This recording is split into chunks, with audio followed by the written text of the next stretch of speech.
Happy 2020! It's Cheryl Sitz. And Mario Rosales. Back with another episode of Exploring Possibilities, our first for this year, and we're recording this one on our first full moon of the year, so this ought to be really interesting. Today, we're going to talk about something that's particularly relevant this time of year, which is grief and loss. We lose a lot of people on this planet at this time, from like Thanksgiving to Valentine's Day. So if you're going through that or know someone who is, you'll find today's show particularly relevant. And our guest also had something that's called a shared death experience. Now imagine accompanying someone you love as they leave this world into becoming starlight. Dr. Sharon Prentice will join us today to share her story. First, I want to let you know, Mario and I are back hosting drumming circles on the full moons. Oh, definitely. It's a fun time. Beat the drum, get the stress out. Yes, absolutely. So you can find out when the next one is. We've got one coming up. Our next one so far is March the 8th on the Labyrinth at White Eagle Lodge in Montgomery, Texas. You can always find out when those are by going to journeyofpossibilities.com/events. I also have a special offer for my clients this month and new clients this month. I just did one before I came here. You can get a channeling session where we connect with your guides and angels and get some direction for 2020, followed by a vibrational healing session to shake loose everything that no longer serves you. You'll leave feeling so good. Now, this is usually $80, but I'm offering it right now through the end of this month for $60. So just message me if you'd like to take advantage of that. And Mario, what have you got going on? Well, if they go to mariorosales.com, I actually have a new thing I'm doing. It's called Astrofractals, and I did a podcast here with you. So find out about it. It's about your birthday, your numerology, and a beautiful art form. And there's 3 different forms that you can get it in. Find out more information at mariorosales.com. Yeah, these are great to meditate with. And I even have one as a screensaver on my TV in my living room. I love them. They're fabulous. So maybe that makes me vain. I don't know. I love myself in fractal form. No, that's actually perfect. Good. So check that out. All right. So on with today's show. Sharon Prentice, PhD, blends over 30 years of personal and professional experiences to expand on traditional psychotherapy, helping us explore the dark recesses to awaken our spirit. Becoming Starlight is her moving memoir about love, loss, different layers and effects of grief, and her shared death experience. You'll find her online at SharonPrentice.com, and she graciously joins us on the heels of the flu. I so appreciate you being with us today, Sharon. Welcome. Well, thank you so much. I'm so glad to be here. I've actually got my voice back, so this works. That's delightful. We need your voice so we can talk about this fabulous book that you wrote. Well, thank you. Thank you. I thought it was pretty good myself. Oh, my goodness. I read a lot of books doing this show, and this book, I had to keep reminding myself that this is a true story, that I'm going to speak to the woman that lived this story that is so rich with emotion and raw, vulnerable truth.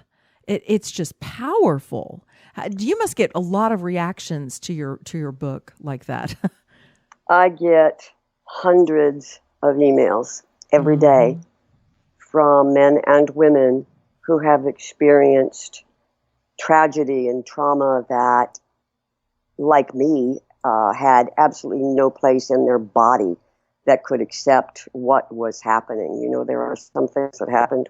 There's not a cell any place in our being that knows how to take this in and make it part of yourself. And the emails that people send, they share these unbelievable stories of just grief and despair and hope, and they ask me, how do I set my feet, back on the path to get back on some kind of a journey? And I just love the fact that these people share their stories with me, because it's so hard to get someone, who's actually been there and experienced the same thing to open up and share it. Because you're right, it's very vulnerable and it's very raw, and most people just smile and say, I'm fine, and move through it and then go home and cry alone. Or get stuck in one of the stages, and don't take offense to this as a therapist, but sometimes when they share, if they have a therapy background, it becomes more about the official stages of grief, and it sounds more like what should happen or could happen than actual raw experience of moving through the layers. And because you suffer two losses in this book, the layers kind of fold over one another, and I don't know that they ever did happen in the stages that people talk about. Nah, and the reason I say it like that, nah, you can tell in my attitude about the stages. As a therapist, as you know, you learn all of these things that are supposed to be. This is the way things are supposed to happen. And when you approach life thinking that things are going to happen the way they're supposed to happen, and then when they don't, when that monkey wrench gets thrown in there, you're just left gasping. I had 0 stages to go through. I went through, oh my good Lord, this cannot be happening, to, yeah, okay, it did.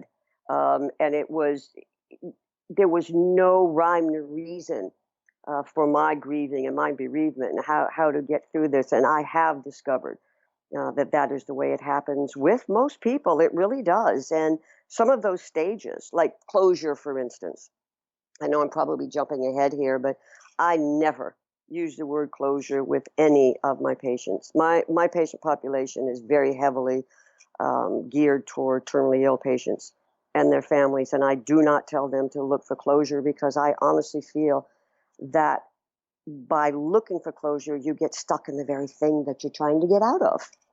And so I never go that particular route. It's a very interesting thing watching what happens to people when things do not happen in order. Yes. Or, I mean, I don't think there's any amount of time that we can say, well, expect that you'll be through this much in a year or two. No. It is so unique to the person and the circumstances and so many factors, right? Absolutely. The thing that really, it just irritates me. It really does. Once again, you can tell by my attitude. It irritates me when I hear people say, oh, it's time to move on. Or, aren't you over that yet? Or, let's get you back out there. Or, the good one here, you're going to have more children. And it is this assumed perception that you're grieving too long.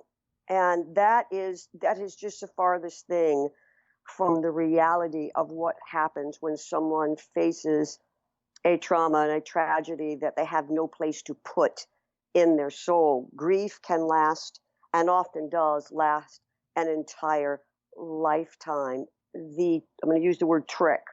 The trick is learning how to incorporate that grief and grow around it, because you are a changed person forever.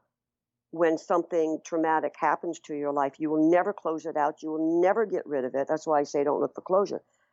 But what you have to do is learn to incorporate that into the person you are now. I separate it up into before time and after time. Mm-hmm. Okay. And you are no longer that person you were in the before time. So you have to take that grief, that experience, that trauma, make it a part of you, and then grow around it and thrive in spite of that horrific event that happened in your life. That's powerful language. Grow around it. That's a completely different vibration than what we're usually fed with, the moving on, the getting over, you grow around. That takes away the idea that it's ever going to go away. That's right, it doesn't. Because it's not. Right. It's not going to go away. I have spoken with so many people over the decades since this happened to me that were so stuck for so long because they kept looking for what psychology, social, whatever field out there would tell them, you have to be done with this. Yeah. Okay, this is over now. You have to get back out into the world. The problem with that is that who is it that's walking? It's not the person you were before this trauma happened to you. You don't just, when you go through these type of experiences, you don't just lose. I'm talking about death and dying right now.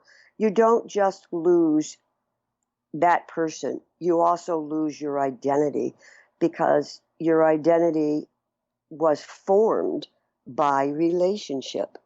We all have that. And when a relationship so important to you all of a sudden leaves, whether it is a wife, a child, a husband, someone in your family, someone very, very close to you, all of a sudden when that relationship is just gone, try walking back out that door and going into the life that you had before. You can't do it. It's impossible. That's why you have to take the experience that you had, try and understand it the best you can. And by understanding, I mean facing the mortality of every single one of us, that one thing that we never want to face. Right. We have to face that mortality and incorporate that into our very being and realize that this is going to happen to us, that we have been caused terrible pain by the loss of someone we love. But we also need to understand that we are going to cause that same pain to the people that we love when they lose us. So incorporating that all into your life makes it so walking out that door is very difficult until you realize that you are now in the after time, and the identity that needs to be formed is now the after identity. We really jumped in here, and I feel like some of the audience may be going, this is really great, but I don't even know what she's been through. So I have the benefit of having read your book. So just in a nutshell, you start the book, and I was just horrified, and right there I felt like with you in the loss of your baby right after your baby was born. And from there, the story then moves kind of into you. I feel like you were mostly shut down as you were walking to the ocean and watching the water kind of consume itself every day and being kind of almost hypnotized under that dragon tree. Am I right? In the not really able to connect with anybody again because of where that took you? Right. I didn't want to connect with anyone again. Yeah. As I said a little earlier, there is an order to life, which means there is an order to death. Life and death are, they're all part of the deal. You can't have one without the other. I didn't realize that. I had never been taught about death. I never knew death. My grandparents, my great-grandparents were still alive. I had never lost anyone in my life. And so you don't start to learn about death with losing your first child. My daughter died in my arms a few hours after she was born. There was no place, as I said earlier, no place in my entire being that made room for that or had room for that. I didn't know where to put it. Right. And when I lost her, I lost me, who I was, everything that I had ever thought I was, everything I believed in, everything I had been taught. All of it just left me in that instant. And I fell into what I now know, and I absolutely believe was what they call the darkness of the soul, night of the soul, because I wandered. Seriously, I wandered. I didn't want to be close to anyone. There was no one who knew how I felt. There were people that tried. God bless them. They tried so hard. Even my husband, who was just the most supportive person in the world, he was going through his own grief. And looking at him was a constant reminder of what had just happened. And I didn't even want to be near him. And you talk about the dragon tree. That's one of my favorite chapters in the book. It's called the Cliffs of La Jolla, which is a place right outside of San Diego. And I happened on La Jolla in one of my wandering trips daily when I just wanted to stay away from people. And I found that old cracked cement bench underneath that dragon tree, and that place became my life, watching, the ocean and the waves and the birds and the sea life. And it was just this beckoning call to me that this is life. This is life, come back. And I know that sounds somewhat dramatic, but for someone who has totally lost themselves and has no wherewithal to finding the way back, that for me became home base. It really did. It became home base.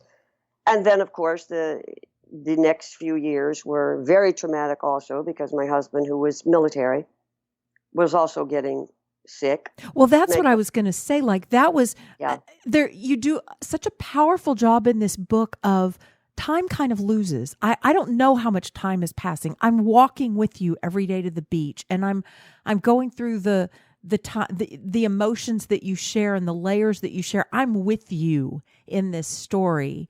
And so suddenly when we hit on the part where your husband is through his experiences in the military, he's been exposed to radiation and he is diagnosed pancreatic cancer. I feel how that jolts you from this almost hypnotic, just La Jolla and back every day and wishing the time would just go away. And all of a sudden, the person that means the most to you in the world, you find out you've got a limited amount of time with him, and you're jolted by the time that you've missed with him by grieving your I mean, the whole thing just seems like this horrible sentence that you've been given. Yes, I actually, that's a really good way of putting it. I've never used those words to describe it before, but that's perfect. I thought that God was out to get me. I really did. I became, in my thoughts, in my heart, I thought God and death were playing this really cruel game with me, and they were out to get me. And when my husband got sick and we landed in the hospital for an extended period of time, the thing that happened to me, and this is going to sound very strange to a lot of people, from a wanderer, which I was, I became someone who was in total control. Let me back up. Who thought I was in total control of life. I had set up this, what I call an existential battle with God and death, and I was determined to win because I was not about to give over my husband also. They had taken enough from me, and I was not going to give them my husband. So like I said, I set up this war, this battle, and I was going to control everything with an iron fist. Yeah, well, it didn't work out so well, but it did give me the opportunity to get out of, I traded despair for control, or the feeling that I had control. Both of them were damning to my soul. Yeah. But walking through that grief almost killed me. So when I was presented with this other dilemma, if I had tried to walk through that with grief, I would have probably died before he did. And it was then that I decided, all right, you're going to come for me, I'm going to get you first. So that gave me another avenue to try and find something that was left of me. Does that make sense? Absolutely. And your strength through that story. And when I say strength, I don't mean this warrior fighter, although I saw that in parts in this book, definitely.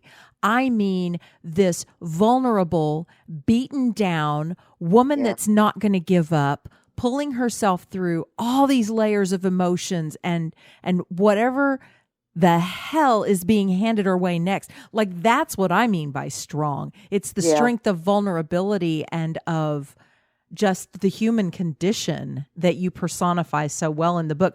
I actually pulled something aside before today's interview because it was funny. I was reading your book in preparation for the interview, and I was at a bookstore, and I picked up a copy of Osho's The Art of Living and Dying.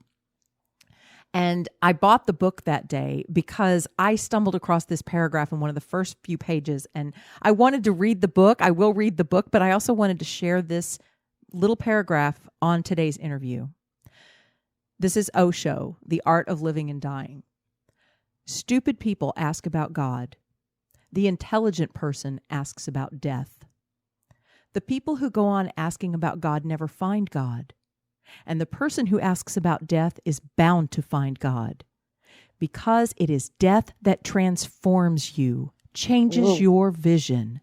Your consciousness is sharpened because you have raised a real question, an authentic question, the most important question of your life.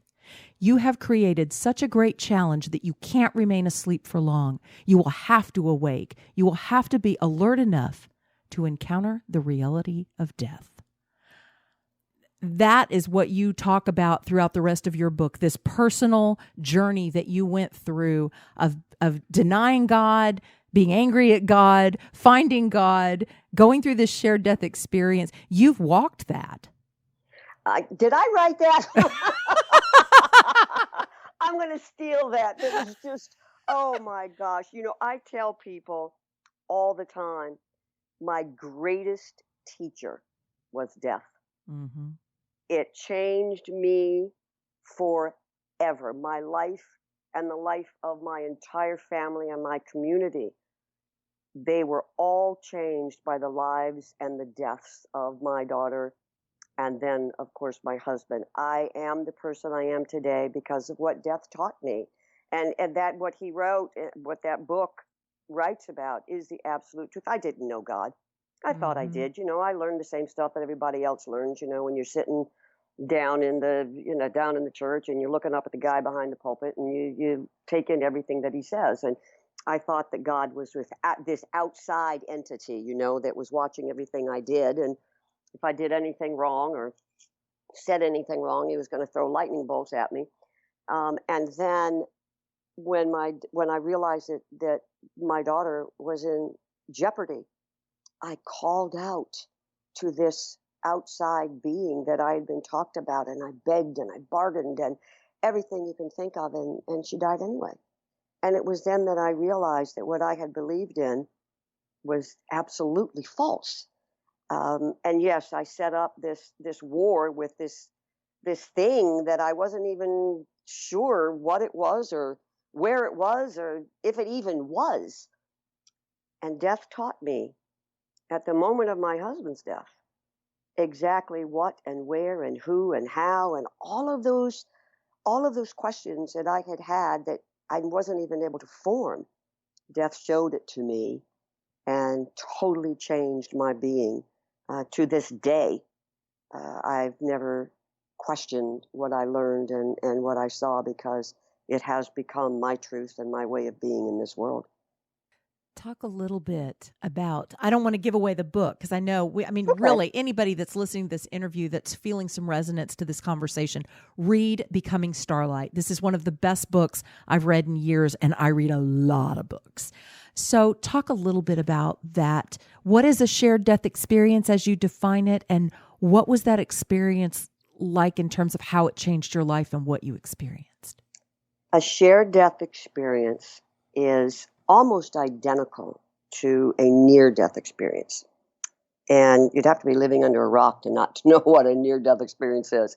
The only difference is that in the shared death experience, a person is, the way I explain it is you are invited along to witness the aftermath of physical death. There is nothing wrong with you. You are well. You are not experiencing death or anything, of your own being. You are simply invited along to get a peek into foreverness. That's what I call it, a peek into foreverness. And at the moment of my husband's death, a few things happened in that room that were absolutely unexplainable, both medically and spiritually. The room had a lot of people in it, our oncologist, my parents, a couple of nurses, me. And the things that happened, no one has been able to explain medically. But at the moment of his death, he breathed out and I breathed in at the same time because I honestly thought that I had won this battle. And I didn't realize that breath he breathed out, I breathed that breath in and I could feel it going through my lungs. And it was when I opened my eyes, during that very second, I realized that he had died. And I literally fell to the ground. I just lost every bit of muscle control I had in my body. And I know this sounds like it's like 10 minutes long, but it all happened instantaneously. I've always said, something lifted me, powered me. It was not my own will. And I found the floor I was standing on beginning to disappear, and the ceiling became mist, and the walls started disappearing. I know this sounds strange, but what I noticed the most were the stars. That's why the book is called Becoming Starlight. Billions and billions and billions of stars, Cheryl, just came at me. I could see each one of them separately and distinct, and yet they formed one massive light. I don't say it was a white light because it was a color I'd never ever seen before. I've never been able to explain it. And I have to tell you that within that light, I felt a presence. I have described it as a place I knew. I had been there before. I knew that place, and it was so overpoweringly comfortable and peaceful that I went gladly. I went right into that light. And I don't know where I began and the starlight ended. And I just know that I became part of something, part of that presence that was within the stars. And the most amazing thing, my husband was standing there. He was right there in front of me, and he was no longer sick. He was standing there smiling and staring at me, and I was staring at him, and we spoke to each other. And I was not allowed to move. I know that sounds somewhat strange, but I was not allowed to move. He was moving, but I was being held. I was being cocooned by this presence that was beyond love, beyond comfort, beyond peace, beyond joy, beyond every human emotion that there is a name for. This presence was beyond all of that. And all it was doing was loving me. Just me. I didn't have to do anything. I didn't have to say anything. I didn't have to be anything. I just was. And I was in the presence of something that loved me beyond anything I could ever describe. That presence, I know now, was the very presence of God. I have no doubt about that. Some people will call it creation, some call it source, some call it universe. You can call it whatever you want. I call it God. That's where I came from. I learned that I was his very thought, and he breathed life into that thought. And that's why I exist. That's why you exist. That's why we all exist. And we are all part of this starlight. We are all part of this presence that is so overwhelmingly wondrous that I can't describe it. I tried very, very hard to stay there, but I knew that I had no business being there beyond that the reason that I was taken there. And I really think I was taken there for three reasons. One, I think Steve's love for me was as great as mine was for him. And when he got to that place, I call it that place, he said, let's throw her a bone so she can see what's going on. Because if you don't, I don't know that she's going to survive this. I think that's the first reason that I was allowed this blessing. And number two, I think at the moment of his death, the sound came out of me that everyone told me that I believe ended up being like a sacred word. And, sacred word takes you into the presence of creation. Mm-hmm. It takes you into the presence of God. And I think that sacred word, I was able to tap into that divinity that is within all of us in that heart of hearts, what the mystics call where your divinity lives. So I think it was those three things. I've thought about this a lot that allowed me to have that experience. But being in that place, standing in that presence, being cocooned by that emotion that to this day I still cannot describe, completely altered my way of being in the world. Wow. I can't even imagine. Well, I kind of can, but wow. So how do you come from that experience and go back to the part in your story where you were so angry that a God would take your baby, and then go to a place where you know that there's a God and it's not even a question anymore? How do you correlate that for the mom that's lost her baby, that's so angry at God? Where was that all loving presence, and what do you do with that anger, and how does that change the way you view that, if it does at all? That's such a good question, Cheryl. And I really do have a difficult time explaining that to people. The only thing that I can say to people, and I say this every day, I did nothing to get rid of that bitterness and that anger and that anguish and despair.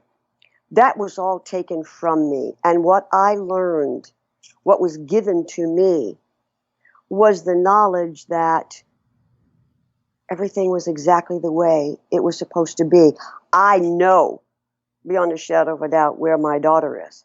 Mm-hmm. I know beyond a shadow of a doubt where my husband is. And I know beyond a shadow of a doubt that I will be with them again. You know, time here is very, very different.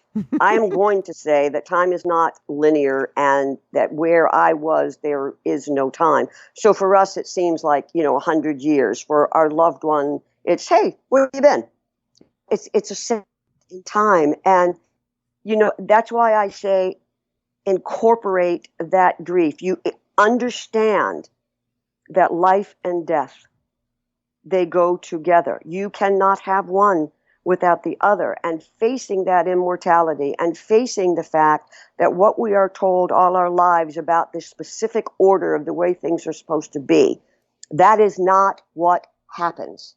And so being able to accept your own immortality, and even more importantly, being able to accept the mortality of the people you love, is all important in order to survive these things. I'm not talking about closing them out, and I'm not talking about letting go of the grief. I'm talking about surviving them. For me, I use my experience to tell people. Now, it's up to them whether they want to believe me or not. They can believe, that's great. They cannot believe, that's okay too. But I use my experience to say to them, your loved ones are fine. Your loved ones are so incredibly encompassed by such an overwhelming magnificence that you don't have to worry about them. And what they want for you is to do your very best. Remember them, love them, do whatever you can do to keep them alive in this human condition that you are stuck with, knowing all the while that they are fine and they are well and you are all going to be together again. That is not the final answer for people, especially people who have lost children, but giving someone hope, that's the thing that I try to do every single day in my practice. I can't take away the grief. I don't even try because I know it's not possible. I just try to help them incorporate it into their lives and find hope again so that they can continue on with their journey. And that is the most important thing, I think, is to find the hope again when you've had it disappear completely. And I went back to that part of your story because God, when you're with your soulmate or whatever you want to call them, when you're with that person that you love so completely, that nothing can diminish that loss. But right. I truly feel like the greatest loss that we could ever suffer is the one we never expect to have is of our own child. And so yes. Those are the people that above all else, I don't even try and find words. There are no words.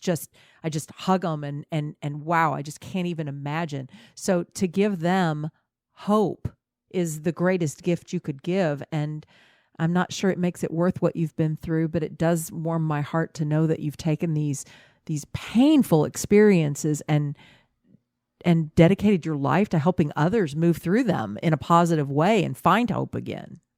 Cheryl, it's one of the things that I did learn is when to shut my mouth. I know that sounds funny, but I see people every day struggle with what to say, what to do, what do I do? And I tell people all the time, you don't have to say anything. Mm-hmm. Just be there. Yep. Seriously, just be there. Take them a casserole, whatever. Keep them eating. Drinking is more important. I have to have people hydrated, but sometimes it's so much better to not say a word. It's in the eyes. Mm-hmm. Okay, it's in the eyes, and when my eyes lock on to someone who is experiencing the same things that I went through, we don't have to talk. We don't have to talk because there are no words. It's like when you lose a parent, you're an orphan. When you lose a spouse, you're a widow or a widower. There is no word in any language on this earth that has ever been invented for what you are when you lose a child. So there are no words that you can give to someone who has experienced that is going to take that away. All I can do is sit there with them and assure them. And I use the word assure because I really mean that their child is in such a magnificent presence that it really is hard to explain it. So the only way I can do it, like I said, is to share my experience and to assure them that this is something that is so much greater than we could ever, in this condition that we are in, this human physical thing, that what is waiting for us is so much grander than we could ever imagine. And it's another reason I never use the words unconditional love. I actually laugh when I hear people who say that, because it is so far beyond unconditional love, that it's really, to me, it's laughable. There's no such thing, as far as I'm concerned, on this earth about unconditional love, because everyone has expectations of everyone else. That's just the way of the world. Yeah, it is. Wow. By the way, I just have to tell you, your voice doesn't at all sound like you've had the flu or anything else.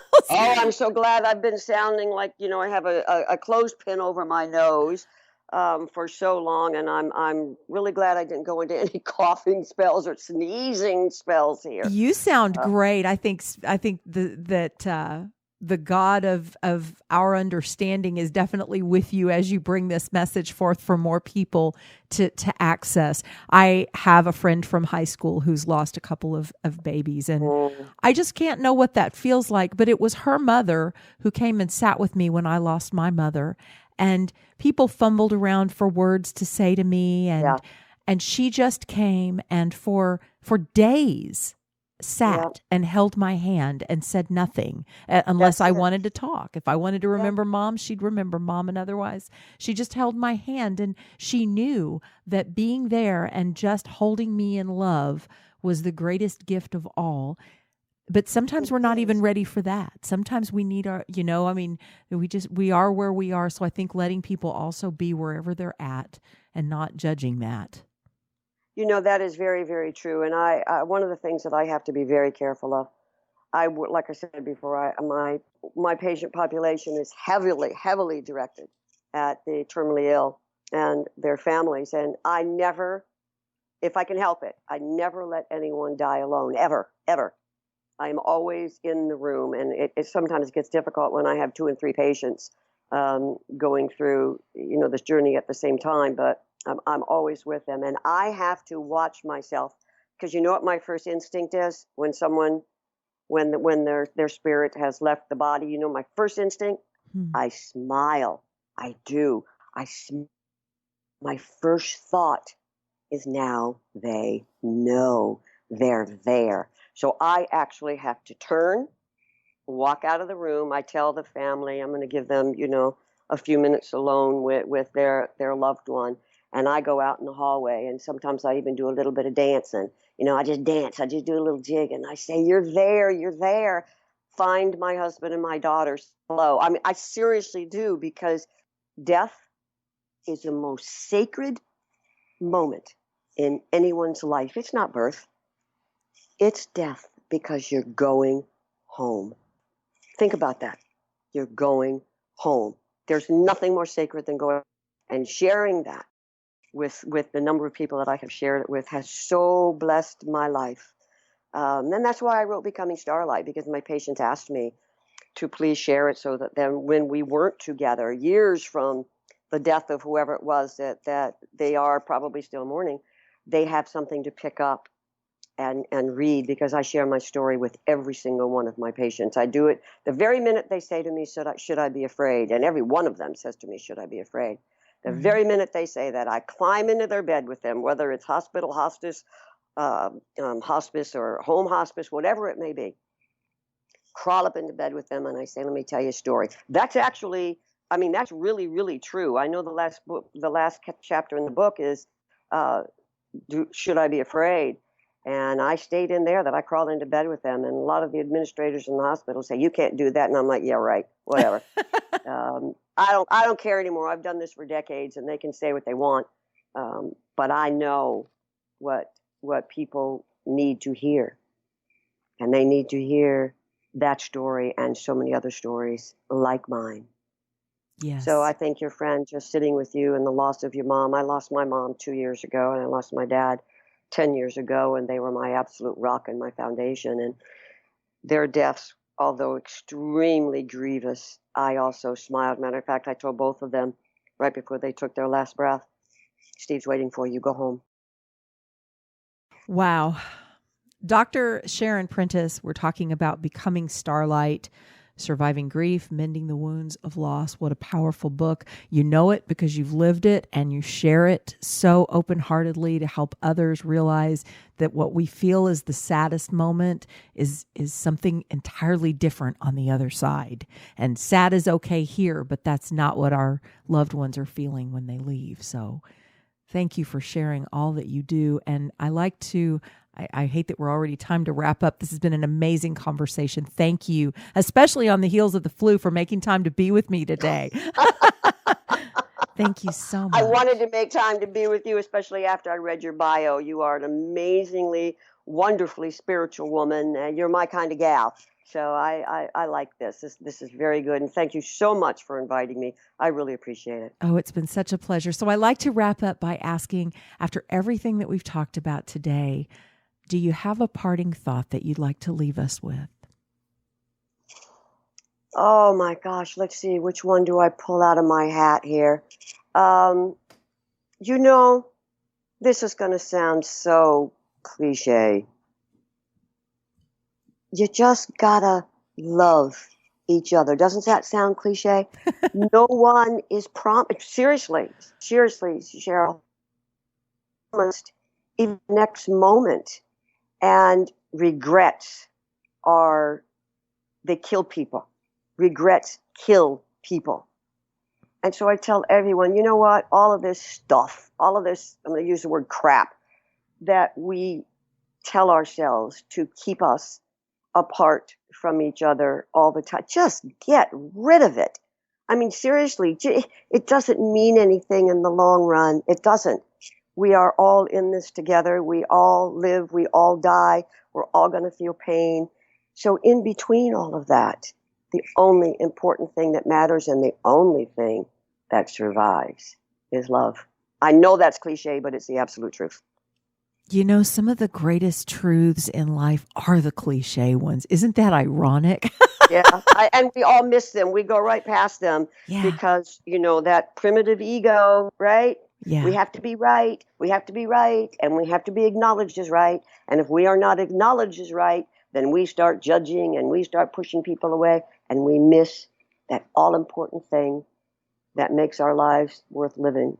And that's the togetherness and being, that thread that combines the entire tapestry of the universe. That's the important thing. Absolutely. I could not have started this year off with a better interview, a better conversation, or a better guest. This has been extraordinary. I'm just covered in goosebumps, and I'm feeling my loved ones on the other side that are going, yes, listen to all this. This is exactly how it is over here. Well, it is the way it is. I mean, some people look at me like, ooh, and that's okay. That's okay, because they'll find out. Yes. They'll find out, and then they'll say, hey, she wasn't so crazy after all. So. Well, I hope to meet you in person one day, but until then, you. Thank you so much. Yes, I've really enjoyed having you on the show. And listener, let us know what you thought of this conversation. We always welcome your feedback, and throw a little financial support our way too, so we can keep the show going. You can do all of that at journeyofpossibilities.com/support. And this is Cheryl Sitz saying we'll see you next week on Exploring Possibilities.